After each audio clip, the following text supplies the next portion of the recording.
Hey, and we're live. Welcome back, everybody, to Beyond the Tool Belt, episode 278. I'm your host, Ty Cobb Backer. Thank you for joining us again on this Wednesday edition of Beyond the Tool Belt. Today, we have another special guest. Stay tuned after our short intro from our sponsors.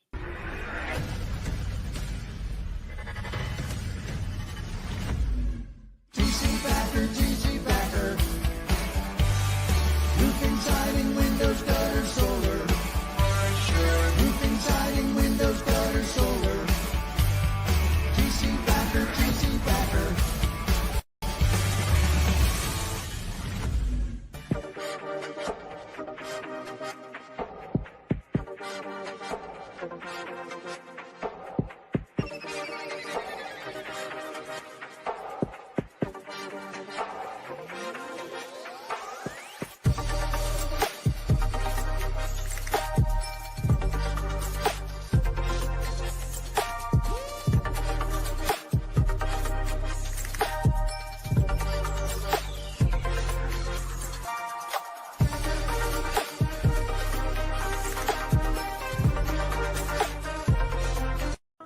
Is your lead flow down? Whether you're a company owner, office staff, salesperson, or installer, you're a roofing rock star.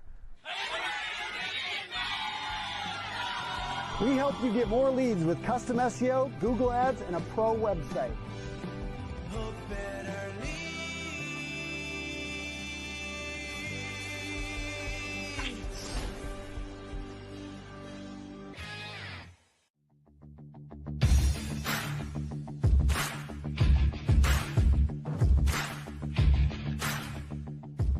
Welcome to Behind the Tool Belt, where the stories are bold, the conversations are real, and the insights come to you live, raw, and uncut.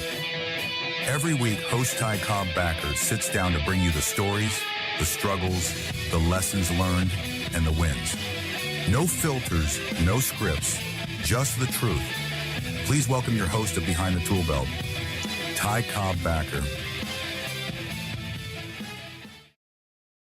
Hey, welcome back to another episode of Behind the Tool Belt, everybody. The podcast where we dive into the minds of the industry leaders who are changing the game in construction, contracting, and beyond. Today, we have another amazing guest, my brother from another mother, Erico. How you doing, man? What's up, buddy? How are you? Living the dream, man. Living the dream. I'm completely and totally beside myself right now, and I'm super excited to have you on the show today for a couple different reasons. One, because I love you and you're my friend. I love you too. Truly my friend. And we were just talking about the sum of earlier before we got on here. Vic and I were talking about the sum of, we are the sum of who we surround ourselves, right? And really at the end of the day, you're one of those 5 people that has impacted me. And in turn, I'm able to impact other people. So directly and indirectly, you're impacting people because through me and because of you, I get to do that. So I'm super excited to have you on the show. And the other reason is because of your first book launch. And we better be the first podcast that you're on to promote your book. You are. Okay, good. Yeah. After the release. After the release. Oh, yes. Okay. I guess that matters. I think I did what, you know what? I don't know if I did.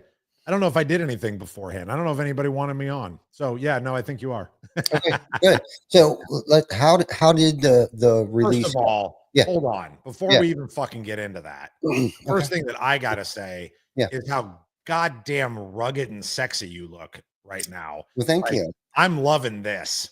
Okay. Yes, I'm loving this. Like I would take you home with that. Like that's a win. I'm all in on that. I don't give a fuck what Janice said. Like you keep that. That makes you look confident and authoritative. I love it. She loves it. That's why I'm doing it. Good. All right. Own it. I just want you to know. Okay. You look sexy as shit. So now more about me. Let's talk more about me now. I like that though. I'd rather stay on that. No, I'm just kidding. But all right. What was your question? Yeah. Well, having congratulations, man. You just launched your first book. How does it officially feel to call yourself a published author? So, technically this is my third book. Oh, yes. Yes. Right.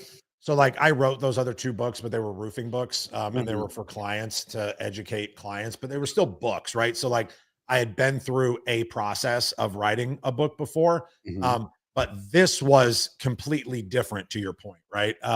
This one was way more personal. And it's not a personal book, right? It's not a, hey, let me tell you my story and blah, blah, blah, blah, blah. Right. Like there are true business and personal things that like you will get out of this book that you can instantly implement into your life and into your company, right?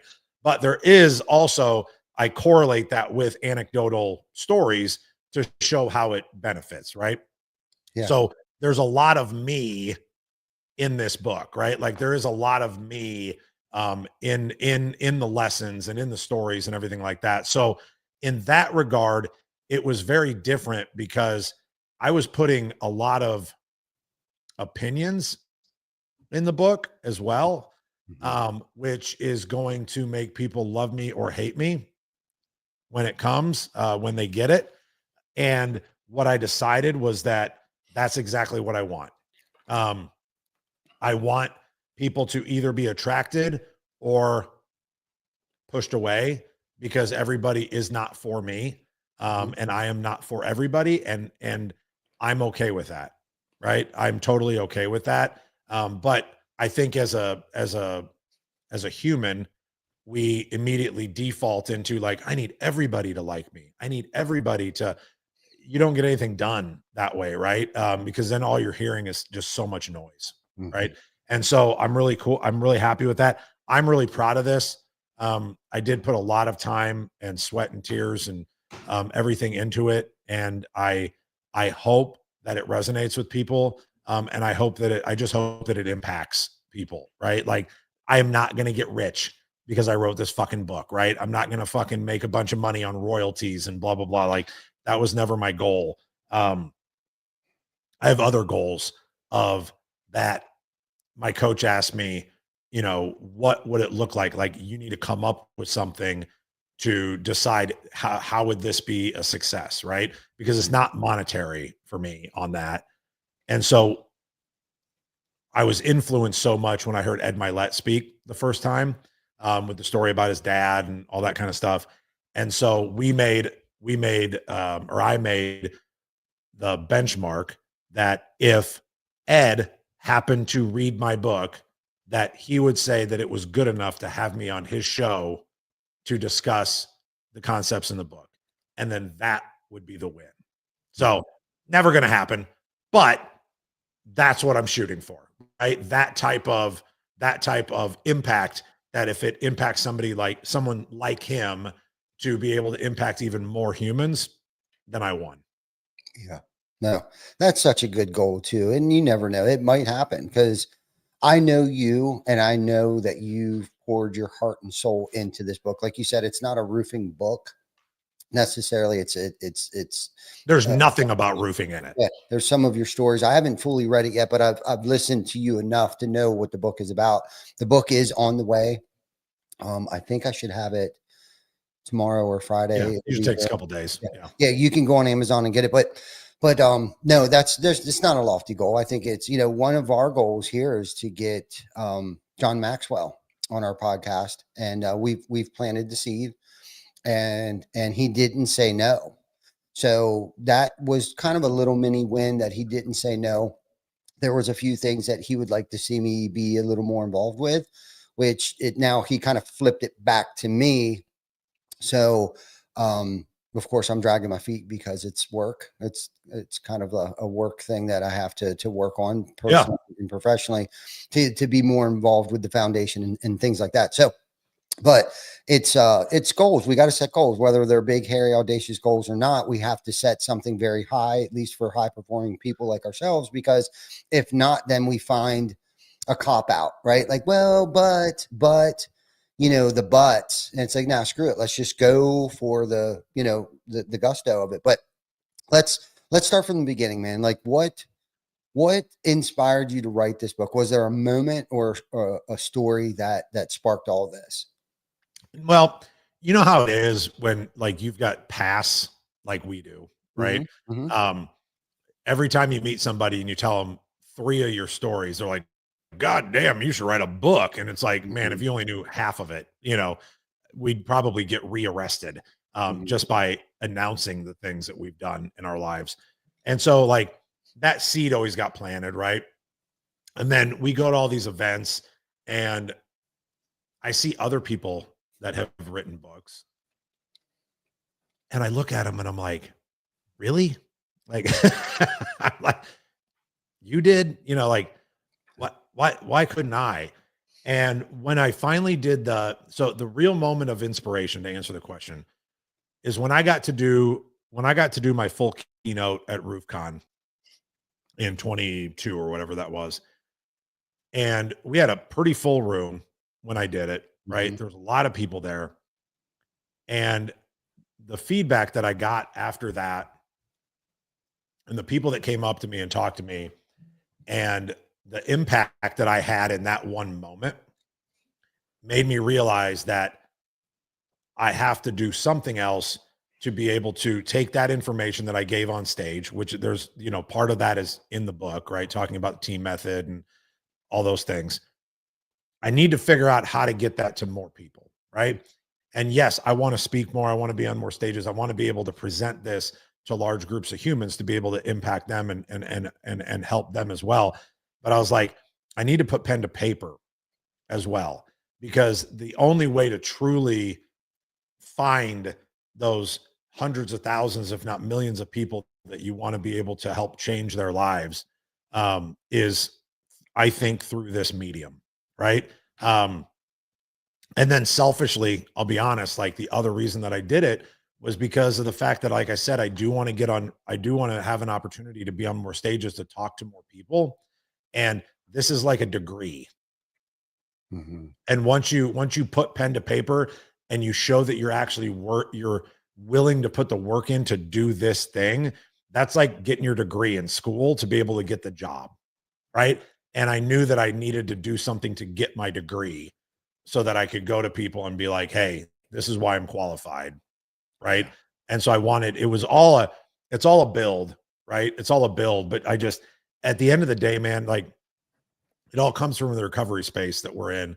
Like, I just want to be able to help more people. And I don't have time to sit down and do this with 1,000 people, right? I've got businesses to run. I've got a lot of shit going on, right? I've got CCM, I've got Exhale, I've got all these things.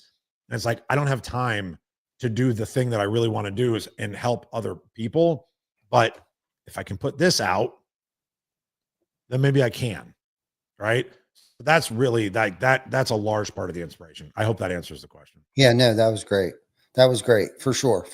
And I think some of us that are kind of in this space, you know, want to achieve what you're talking about. And I think it's an amazing idea, you know, and I've heard the same thing too, you know, after people have heard my story, they're like, you should write a book, you know, and it's like, boy, if you only really knew the truth, not the true story, but I'm usually giving them the sugar-coated version of it just because I'm afraid I might get locked up. Well, they can't fucking I mean, it's Jack Nicholson. They can't handle the truth. Yeah. Like fucking yes. Like most people cannot handle the real Ty and the real Eric from those years. Yeah, for they sure. Just can't. We'll just keep that boxed up. Yeah. With a little fucking lock on it. Yeah. Isn't that the truth? That the truth? So who did you write this book for? You know, obviously you did it, you know, not for yourself, but like who were you aiming at when you were throwing this dart out there? So my first thought is that I wrote it for me 15 years ago. Because as an introvert, as a natural introvert, nobody thinks of that of either of us. Cause I think that, I mean, tell me if I'm wrong, but like, are you naturally an introvert as well? Absolutely. Yeah. But when people look at us and see us here on stages talking and leading and all that, they're like, they assume that like we revel in that, right? Now this is different because like this is one-on-one. When I'm on a stage and if I spoke to 10,000 people, to me, that's still having one conversation with one person, right? but you put me in a group of people, and like my fucking nerves go through the roof, right? And like I am terrible at just walking up and being like, "Hi, I'm Eric. What's your name? Will you be my friend?" Like fucking I hate that shit. Like absolutely hate it. I just brain farted. Where was I going? What was the question? You were talking about being an introvert, but who did you write the book Oh, for? so I wrote it for me. I wrote it in theory for me 15 years ago of who I was, because I know that there's so many people that are in that place that I was at 15 years ago of trying to figure out who I was. How do I lead people? How do I connect? Right? Because the subtitle of the book is Stop Talking and Start Connecting. And I tell this story in the book, but when I was on a retreat with my coach, and he was hypnotizing me for 3 days. Every day he was asking me the question of like, what do you want? What do you want? What do you want? What do you want? What do you want? And every day I was like, I don't fucking know, Clay. I don't know what I fucking want. Stop asking me the goddamn question. And he's like, I have to ask the question. That's why you're here. And I'm like, well, I don't know what I want. I don't know what I want. And on the last day, after all of the shit that he was doing to me, I had this poof epiphany of I want connection. And I was like, and I just didn't know how to do that. And that was what spurred the team method of trust and empathy and authenticity and meaning, and like truly using those core principles and values and like how I operate with other people. I learned that if I do those things and if I shut the fuck up and listen, that's how I make those connections. And I know that there's a ton of people out in the world that are trying to lead other people and trying to lead teams and trying to lead other humans and trying to be better at home. And they don't know how to do it, but they know that they want to do it, right? They know that they want to do it. They're like, what the fuck? Like, what do I need to do differently? And that was always me. I always wanted to be better. And I always wanted to figure out how to do different things so that people wanted to be around me, right? Because I always felt alone, right? And that's what I put in the book. So, I mean, in my mind, that's everybody, right? There's that small percentage of people that like, they just got it figured out. Right. And if you got it figured out, you don't need my book or anybody else's book. You got it fucking figured out. Right. Those people, no, but everybody else that has ever felt alone in business or alone at home, right, felt like they were the only people in the office or the only people in their house. They couldn't talk to anybody, but they didn't understand why. That's who it's for. Does that make sense? Yeah, it totally does. Would you say that's the one message or lesson from the book that you would hope every reader walks away with? Which one? The connection? Yeah. That's the overall theme. Okay.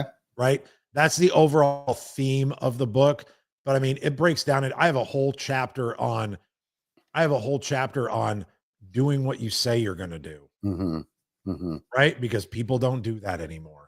Right? They do whatever benefits them. And there used to be a thing called your word, right? I mean, how many old Westerns do we watch, right? Where they're like, the only thing that I have is my word. Nobody gives a shit about that anymore. Yeah. And I think that that's what has declined society as a whole, because we've forgotten about how important that was, right? Nobody really lives by that anymore. They're like, well, yeah, I said that, but like it's changed. It's like, no, motherfucker, you said that this is what you were going to do, right? I said I was going to pay this guy this thing, and this is what we agreed to. Regardless of what they did or didn't do, I fucking said that this is what I was going to do. So all I have is my word. And the minute that people don't believe me anymore, I've lost everything. So like there's a whole chapter on that as well. But that leads to the base of it still of connection, right? So the overall theme is the connection. And if you ever feel like you're not able to connect with people and you can't figure out why, this is kind of a blueprint on how to do that. Love it. I love it. No, I love that so much. And, you know, I'm really looking forward to reading this book. So would you say that, you know, did you draw from your experience, in the roofing leadership or speaking, you know, with all of your experiences? I guess I'm just trying to tie this question all together here. Yeah. You know, how much of the Eric entrepreneur made it into this book? Quite a bit. It's kind of a mesh of my recovery and how I integrated that also into my business and into my life, right? The lessons and the principles that I learned from, you know, doing the steps and how I integrate that kind of into my life. It's not directly talked about, but it's indirectly talked about, right? So that, because I didn't want to scare anybody with, you know, any of that, right? I didn't want anybody to think it was an AA book, but like I run my business and my life based off of the principles, you know, of AA. So like it's obviously going to bleed, you know, into that, right? Of course.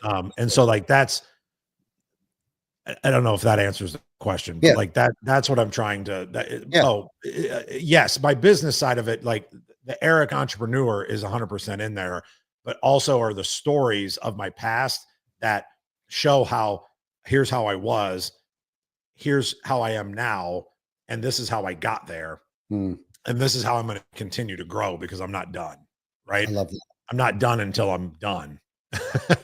Right. Which could be tomorrow, and it could be fucking 40 years from now. What do you think the hardest part of the book was writing? And what do you think was the most inspiring part? So 2-part question. What was the hardest part? Was it digging into your personal stuff? And not necessarily writing the book, but was there a moment where it was just kind of like, man, I don't know if I should put that in there or not, or I'm going to, because I really feel like this is going to impact somebody's life? So there's one part in the book that I toned down that has to do with organized religion. And I toned it down a little bit because I didn't want to push too many people away that couldn't read it without feeling attacked. Yeah. Because that was never the intention of the book. But what I go into, that was the part where this would have been published probably 2 months ago. And I sat for like 2 months rewriting literally like 2 paragraphs. That's it, of the book, because I didn't want it to be misunderstood, because I was really worried about people misunderstanding what I was trying to say, because people always think that it's about them. And it's not. And the premise of it all is that we all live off a base, off a set of beliefs, right? And that's how we operate our lives. And that's great. But what I believe is that a belief is just that. It's a belief and it's an opinion.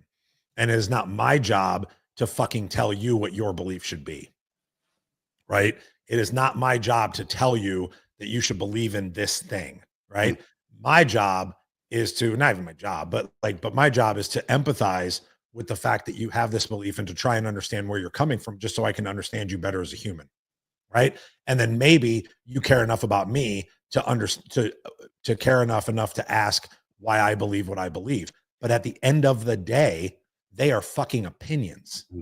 They're all opinions.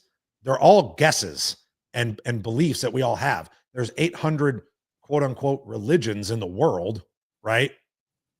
And it's pretty fucking arrogant to assume that yours is the only truth. I just think that's fucking arrogant, right? I know there's people watching this that are gonna, you motherfucker, you're going to hell and whatever. Like, fine, okay, cool. Am I going to your hell or am I going to mine, or like who, what, like what? It's all a set of beliefs, right? And that was the thing that I struggled with, because I know that there are people that follow me that are going to quote unquote disagree, right?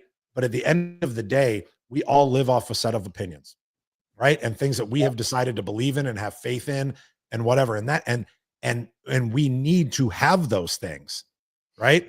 And for me, it's thank God for AA, because AA gave me permission to believe in what I wanted to believe and not have to subscribe to what you do, right? I don't have to fucking subscribe to that, because that's what everybody gets scared about coming into, you know, a recovery system. There's like, oh, I have to believe what Johnny believes, and, or I'm never going to be able to get sober, and, you know, blah, blah, blah, blah, blah. And this isn't a sobriety book, just so everybody knows, right? This is just how I've lived. And so I struggled with that because I didn't want to push people away. I didn't want to push I didn't want people to misunderstand, right? If they truly read what I wrote, none of it is offensive whatsoever, unless you choose to take it as being offensive. That's on you. If you read something and you're like, I'm offended, you fucking chose to be offended. You have a belief, I have a belief. Fuck you and your offense. I'm offended, right? It's ridiculous. You're the one that made the choice to be offended. So that was the struggle that I had.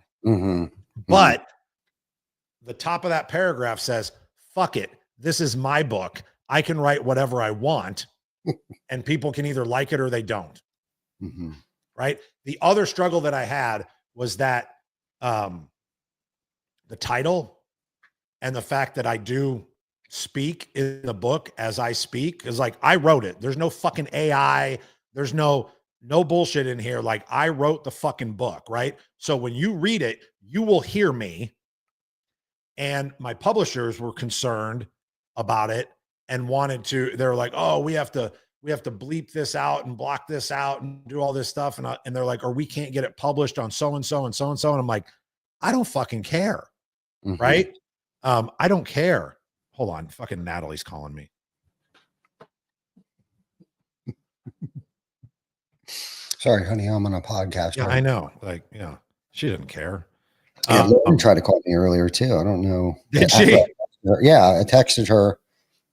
We're live. Maybe she fat fingered it. Probably.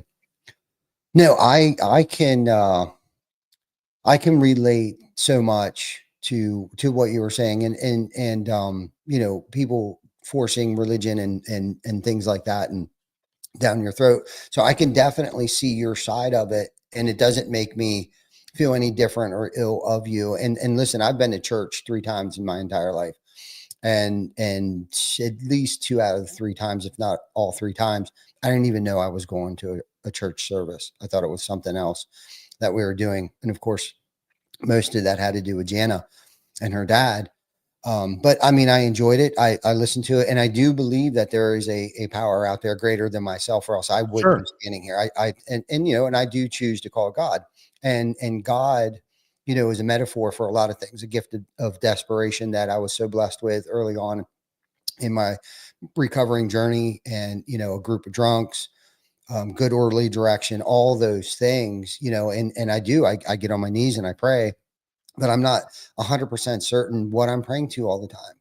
You know what I mean? But I just do know, and I've seen the miracles happen in my life. And so the point of all of that, though, is because I don't want to go into a whole God conversation, because that isn't the point of any of it. It's just me saying, it's just me trying to tell people that you shouldn't be judging other people based on what they do or don't believe, whether it's politics or religion or what. Religion's just the easy one, right? Like, and that's the one that like really pokes at people. But like, whether it's religion or it's politics or it doesn't matter what it is, right? Like, I'm going to disagree with somebody on the far left fucking woke bullshit, thing that I don't agree with, that I think is fucking wacky and crazy, right? It's the same thing. It's just as divisive, right? If you're talking about politics as well.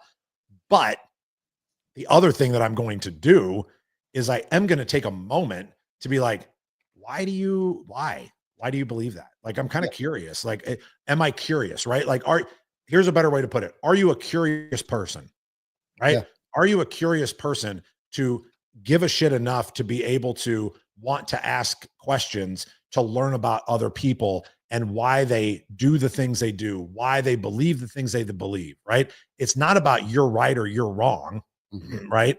It's none of that. It's just, do I care enough about other humans to care about the fact that they do believe something, right? It's not going to change my mind necessarily. And I'm not trying to change theirs at all, right? I do not need you to believe what I believe, whether it's politics, religion, business, right? I mean, business, how I operate at home. I don't need you to believe any of that. I just need you to give a shit enough about, hey, why do you do that, right? Let's make us all question what we do and what we think, because it might open our minds up to a greater thing. Maybe not. But either way, I'm not going to hate you because of it. That's the difference. Does that make sense? Totally. And I think that that's where the world has went to shit, because we don't ask questions and we don't care about other people. We care about what they believe. Yeah, we're so judgmental, and we're not curious enough to understand or listen to their side of it. And this is the thing. I think the older I get, the more open-minded I am to things, because I have realized how wrong I've been on so many different topics. You know what I mean? And it's kind of like I've learned to ask a little more questions than opposed to being so judgmental. Especially with the way the world is today. I don't necessarily agree with a lot of things that are going on in the world today, but I've also gotten better about not judging that person because they believe a certain way, because I've found out, like, I've liked people and I've actually loved other, people, and then come to find out their belief systems, whether it's religion, politics, didn't align with mine. So why should it matter now? Because now that I found that out about them, that they might be on the left side or on the right side, or whatever the case might be, why would my opinion or my feelings about them change just now because I know something like that about them? And I've recently have discovered certain things like that. And it's like, we partner up with a local organization here, and I know their belief systems don't necessarily align with mine, but our mission and our goal when we partner with them is the same. So everything outside of our mission doesn't matter, right? We don't talk about it. We don't bring it up.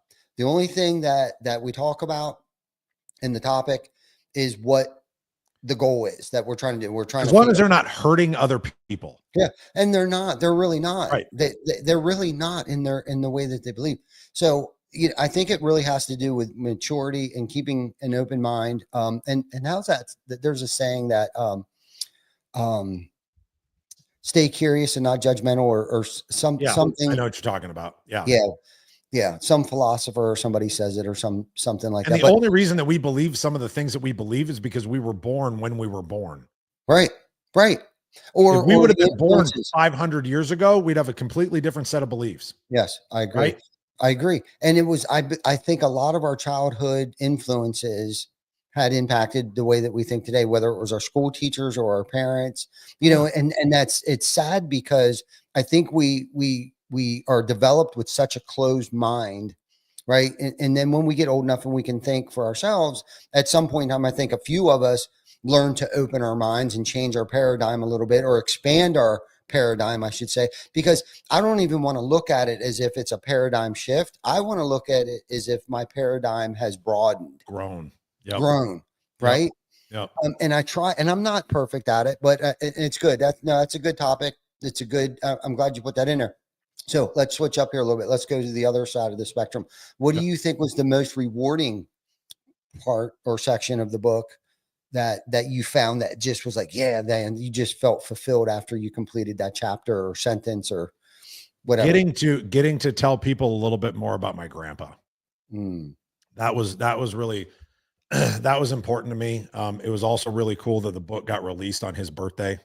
And that was like, that was a total accident. That was not planned. My publishing group was like, let's do it on the 21st. And I'm like, wow. I was like, okay, yeah, let's do that. But he was such an influence in my life, and was literally my best friend. The person that I could talk to about anything. Like, no matter how bad things got, I could always talk to him. And I've always looked for that person again. Right. Because, like, you can't talk to your wife all the time about everything that you're dealing with, and, whatever, like, you got to keep some of that to yourself, because, you just do. But having that person that you can always go to with no judgment whatsoever, you can tell them the shit, that you're embarrassed to talk about to other people. And I am who I am today because of who he was. And not a lot of people got to meet him. He died about 10 years ago. And so, like, on the journey that I've been on for the last 10, 12 years, not a lot of people got to meet him. And I got to tell some stories about him in the book. And I'm selfishly was just really excited for people to know who he is, you know, a little bit better, and how he helped mold me. And I think that was really rewarding just from a selfish standpoint. So that when Tegan, you know, maybe has this sitting on her bookshelf in 30 years, she still gets to remember grandpa and she still gets to remember me. It's why I'm going to record the book as well, is so that when I'm dead, she can go back and she can hear me speak this, you know, into life. And then I'm never gone, you know? So that was the most rewarding thing for me. I bet. I only got a couple more questions for you. Okay. I know you have Yeah, you're good. a hard stop here. So I guess was there so I started to write a book, and when during this process of writing a book, of course I didn't launch it yet because I too, you know, people were like, hey, you should write a book. So I have this running, I call it my why, and it's in my notes on my phone, my iPad. And I have these thoughts and I just put them in there. But during this process of writing this, I was inspired, you know, with a topic for another book. So is there another book when you were writing this, I guess, was there like, oh man, that would be another great book. So would you say that there was something during the process of writing this book that may inspire a second book? Maybe. Not yet. I need to really digest this. What I think will happen is I'm waiting on the feedback that I get from this book to hear what people would like to hear more about. Right. Because then I can craft something that I know impacted people. Because if they come back and they're like, dude, this chapter, man, I wish you would have wrote a whole book on that. Right. Then I can go back and do that. But like an offshoot right now, no.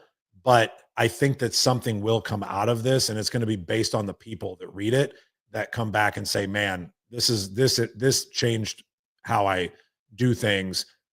I wish we could have went a little bit deeper, you know, into that. And so that's what I think will happen. Okay. Yeah. Okay. But I don't have a good answer for that of like, yes, it was there.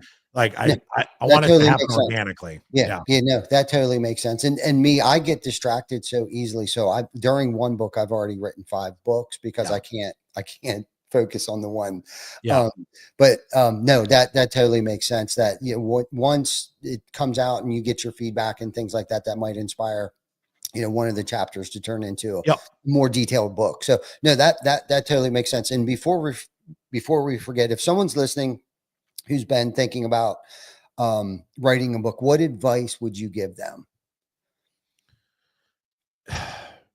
Stop talking about it. Just do it. I mean, I had to pull the fucking trigger.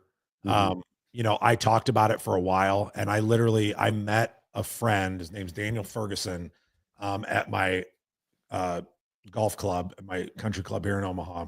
And we were playing golf, and he had told me, he was like, yeah, I wrote a book. And I'm like, oh, really? I'm like, what'd you write a book about? He's a wealth advisor. And he wrote a book, and it wasn't about wealth advising. Right. Okay. And it was that moment of like, why am I not doing this? And he gave me the contact information of this person that he worked with, right. At Game Changer Publishing. And I was like, you know what? I'll have a call with him.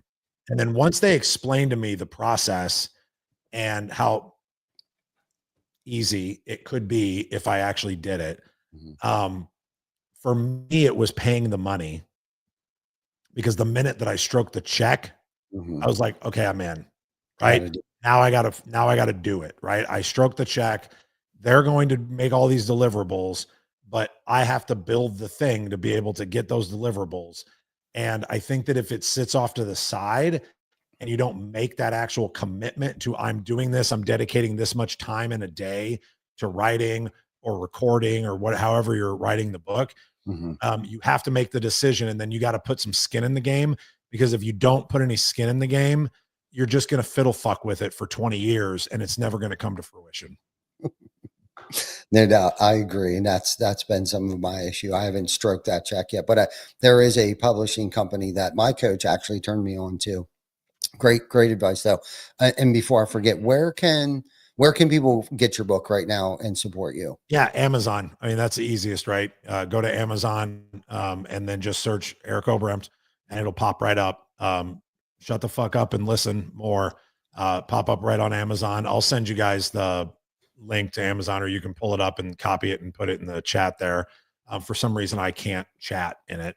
But yeah, just Amazon's the best way to get it. And it comes in, you can get it on Kindle. You can get a soft cover or a hard cover. I'm going to order a bunch of hard covers if people want, me to sign it or something, which sounded really fucking horrible, me just saying that. But I know that there are people that do want that. And so I love hardcover books. Like, to me, that's what goes on your bookshelf. Mm-hmm. Right. Yeah. So that's my favorite. I like reading a real book. I've got a Kindle and I read a lot of books on that too, but like, I love having an actual hard copy book. Like, that's me too. So Janet gives me shit all the time because I'll listen to the audio, but I also have to purchase the hard copy. Yep. Of it. I do because I'll do both at the same time. I'll follow along in the book as I'm listening to it, especially if it's something I'm studying or I'm really want to hear more or digest more quickly. So 100%, but Amazon is the easiest place to get it. Okay. Amazon. We'll try to put that in the comments later if we can't get to it right this second. Yep. One last question for you, man. Yep, you're good. If you could put one sentence from your book on a billboard for the whole world to see, what would it be? Shut the fuck up and listen more. I mean, it's literally why I titled the book that. It's shut the fuck up and listen more. That all stemmed from literally, again, people coming to me in sobriety and wanting to get clean, and then sitting down in a room and they're fucking 2 days sober, and then they sit there and yap and tell me what they are going to do. And I'm like, whoa, if you fucking had all the answers, asshole, you wouldn't be sitting in this room right now. So maybe you could shut the fuck up and listen and stop talking so goddamn much. And what's interesting about that is that it correlates so much into life and business too, because in business, when you try to go into a room that you feel like maybe you don't belong in, most people start talking too goddamn much because they feel like they have to look the part, right? And if you go sit in those rooms and you watch, the people who are the quietest are usually the ones that are the smartest, and they have the most information to give, but they're waiting. They're waiting, and then they're absorbing everybody else because they're actually learning and growing. You don't learn shit by talking. You have to remember that. You don't learn anything by talking. When you talk, you're trying to impart something on someone else, right? You can only learn and you can only grow if you're listening. So if your goal is to grow and become something different, then shut the fuck up and stop talking so goddamn much and listen to other people and stop crafting your fucking answer while you're supposedly listening, right? Listen to the whole thing that they're saying, then come up with what you're going to say next, right?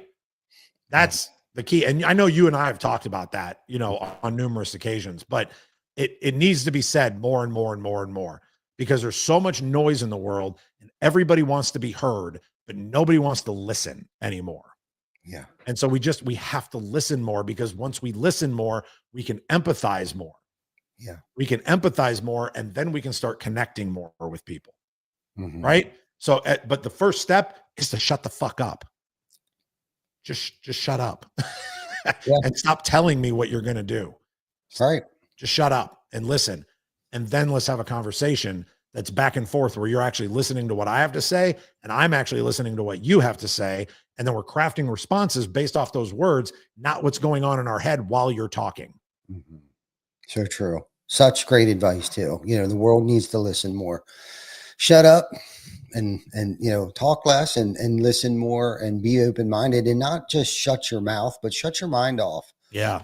While someone's speaking. And it's a skill. It's something that you can work on. It's something that you can engage it differently. Yeah. Don't shut it off, but engage it differently, right? Get outside of you and get into them so that you can actually take in what they're saying. Yeah. Right. And again, it's just another way of saying what you already said, right? But like, yes, sorry, I go on rants. That's okay. No, this today was definitely all about you, Eric. I want to do whatever I can do to support you because I know this is going to be an amazing book. Thank you. I am thrilled. I can't wait to. I'm tracking it as the days, the minutes go by here until I get it. I do feel some kind of way that I wasn't one of the first people to have a book, but it's okay. I'll forgive you for that. What do you mean? But, like, because you didn't just send me a special copy that was signed. I didn't get one. Oh, you didn't get one either? No. They literally just sent me my first author copy yesterday. Bastards. Yeah, I know. So yeah. Anyhow, otherwise you would have been. I was just busting your balls, but I know. Thank you so much. I know you got to get going here and you're busy. Thank you for carving out, the time to come on the show today. Congratulations, man. I can't express that enough. Congrats on the big launch of your third book, but I think this one's truly special. I can just see the passion in your eyes right now with this. And you should be very proud of yourself because I know that this isn't an easy feat to accomplish, writing a book just in itself and then being proud of it and not having any regrets. Yeah. So thank you so much. And thank you for everybody for listening and chiming in. If you think anybody out there may get something from this podcast, please share this with them. Like, love, don't forget to subscribe we're on every single freaking platform now, even iHeartRadio. So don't forget to check us out. Share this with somebody you feel that might get something out of this. And please go on to Amazon and order yourself about 10 books, send them to Eric. He'll sign them for you. And we'll put his address in the I'm just kidding. Just kidding. But no, put the office address. You can put the office address. Yeah, that's fine. Yeah. I love you, man. Thank you. I love you too. Thanks, buddy. Have a great day. You too. Yep. Bye-bye.